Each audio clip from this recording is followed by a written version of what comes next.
Hi, this is Frank with a frank opinion. $100 billion. It's a lot of zeros. That's what Jeff Bezos reached over the weekend, and probably it'll grow today because of Cyber Monday and everybody being on Amazon. $100 billion. So I got to thinking, what would Tom Paine, the patriot that ignited our American Revolution, who was also a humanitarian and a philosopher, and a lot of people don't know that. So besides writing the famous pamphlet that was the spark plug to George Washington and others claiming freedom from England, Thomas Paine wrote a little-known pamphlet called Agrarian Justice, where he actually constructed the first international system of social insurance, Social Security. He had a problem with civilization because it basically inevitably meant winners and losers, that it would create poverty. And in order to kind of offset that, he created this system of social insurance.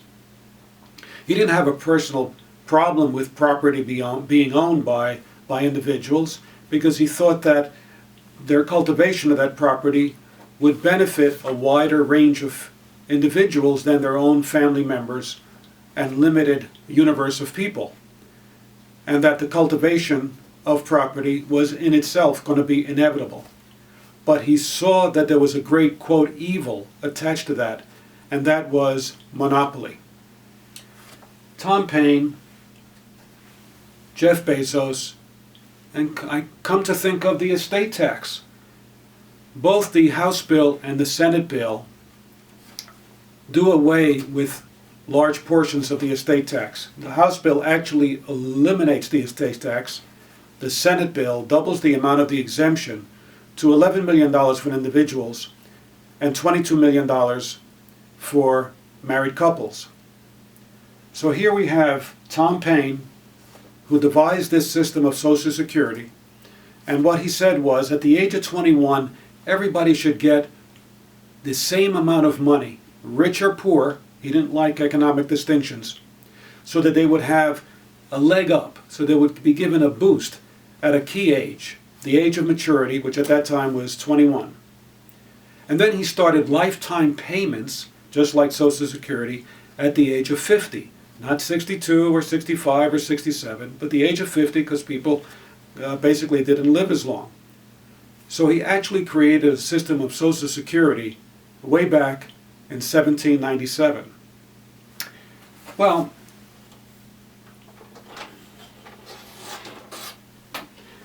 I got to thinking further. Gordon had to slip away there for a while, about Jeff Bezos. And reading in today's paper how he's constantly thinking about even more innovative ways or expansion of his enterprise. Today it happens to be with India, the number of individual businesses that are using Amazon to sell their products. He already has 27,000. He wants to expand that greatly. That basically, Jeff Bezos, instead of kind of collecting stamps or exotic crystal, his hobby is his business.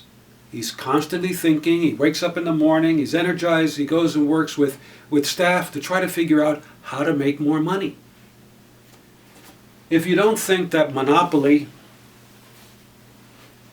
the great American game, Parker Brothers, is at play here in terms of corporations and CEO and the wealthy elite, you're wrong. And this is probably a terrific metaphor, because very few people, less and less and less, are going to be able to get to Boardwalk and Park Place. People are going to be starting to be stuck at Baltic Avenue and Mediterranean.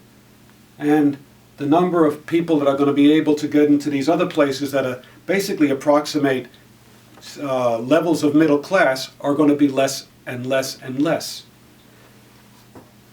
So we've got a game of monopoly going on, and that's why we have three individuals now owning as much wealth in the United States as the bottom half: Warren Buffett, Bill Gates, and Jeff Bezos.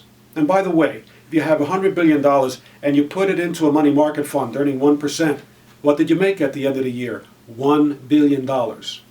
And that's why I'm one of the few people that actually read this 700 and whatever page book called Capital. by Thomas Piketty, which made a stir a couple of years ago.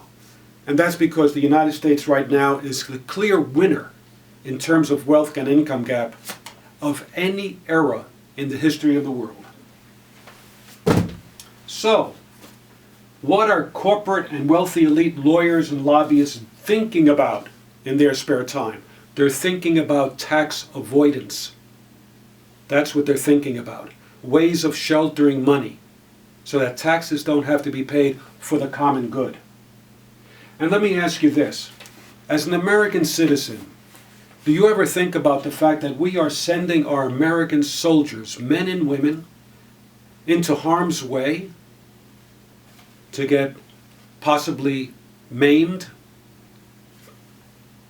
to be killed in active or even in passive combat, as we've seen recently, a spate of American men and women being killed because of ship exercises and so forth and so on, helicopter exercises. Is this what we're asking them to die for? So that if fewer and fewer and fewer people get the benefit of the American civilization way of life? Think about that for a minute.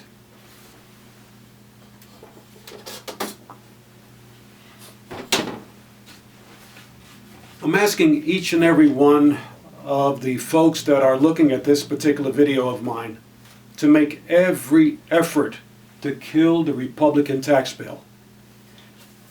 Let me read to you from a recent Forbes article.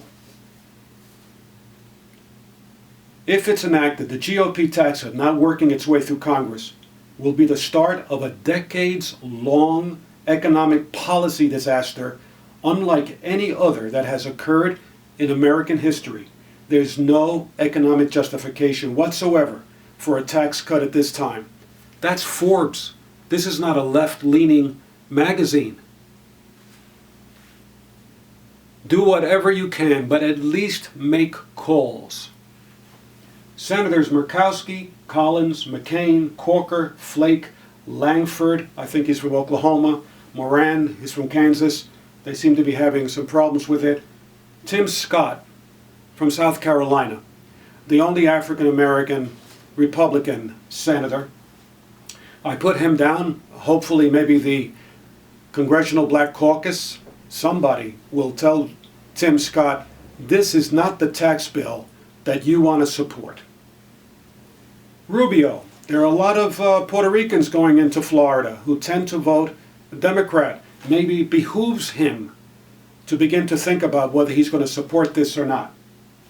And Senator Johnson from Wisconsin. Make those calls, please. This bill is anathema to the future of our country. Thank you.